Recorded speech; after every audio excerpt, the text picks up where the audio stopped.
Hello and welcome back. I'm Natalie MacDonald and you're watching Sydney Direct on Dukascopy TV.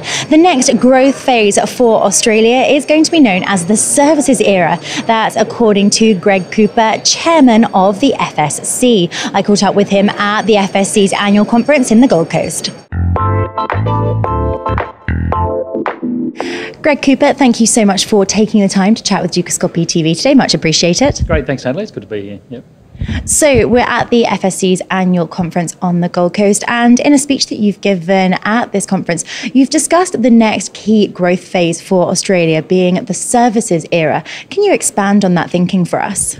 Well, I guess services is one of those areas that, all developed economies, it's been a growing area of the economy for all developed as manufacturing, other things get outsourced to, the more emerging type economies. So services are going to be growing, and they have been growing for some time. What we're specifically talking about is financial services. And if you look at Australia, financial services is one of those areas that we just have not exported particularly around the region, nor have we exported it globally. And it's an area that Australia is very well known for. We have a very large superannuation system here that supports, a thriving funds management industry, a very strong banking sector, and it's just an area that we should look to grow and to export to other markets. So that's in terms of exporting. Let's talk exports then. How crucial then really is this for us to be able to capitalise and grow and develop? Well, I think exports, the size of the domestic system here is such that we, as I said, we support a very large industry already, and that's generated a lot of innovation, and, people look to our system in terms of, the regulatory structure and the level of technical expertise that exists down here. So for us, it's not so much that we must do it to survive, it's just that we've got a tremendous competitive advantage, and therefore why not capitalise on that? So to us, as an area of growth, the superannuation system will continue to grow, financial services will continue to grow. This is just another area for us to grow on top of it.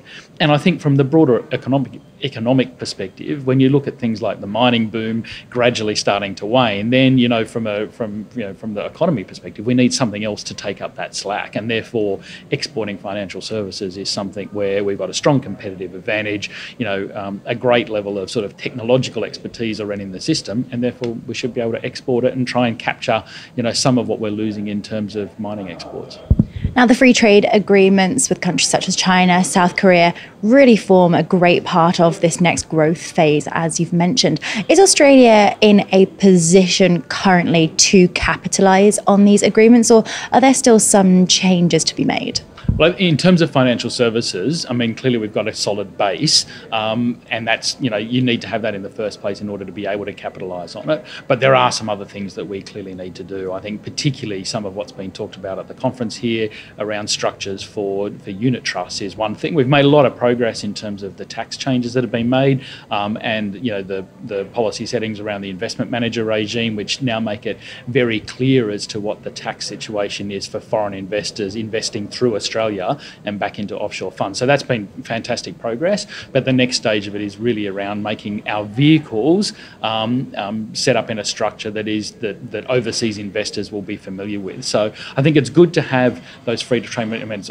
Obviously you can't get anywhere without those being in place in the first place, but yes, we do have to do some things to capitalise on those properly, and a lot of that comes around to some structural issues around how we set up the infrastructure that supports those funds management exports, particularly around the funds themselves.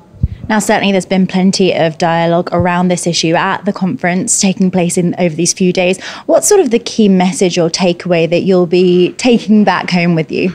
Look, I think there's probably two key messages for me. One is, and it's come up quite a number of times both yesterday and today, and I'm sure it'll continue to come up, and that's around leadership. As an industry, we just need to take a leadership position on some of these issues, and that's how we'll drive through change, and that's how you get that support. And I think the other one is just around bipartisan. Let's take superannuation away from being a political football. It's not something to be discussed at every budget meeting and one party versus the other. It's some things where actually, we can make some solid progress in a bipartisan way. And I think, we've seen the beginnings of that over the last 12 months, and certainly seen more and more of that talked about today, that by treating superannuation and thinking about it in a bipartisan way, we can make a lot more progress. And that's really to the benefit of all Australians in improving their wealth and their retirement outcomes. Greg, thank you so much for your time today. A pleasure to speak with you. Great. Thanks, Natalie. It's great. Many thanks there to Greg Cooper, Chairman of the Financial Services Council, for his time. I'll be back with plenty more exclusive interviews for you right here from the conference. For now, though, it is goodbye.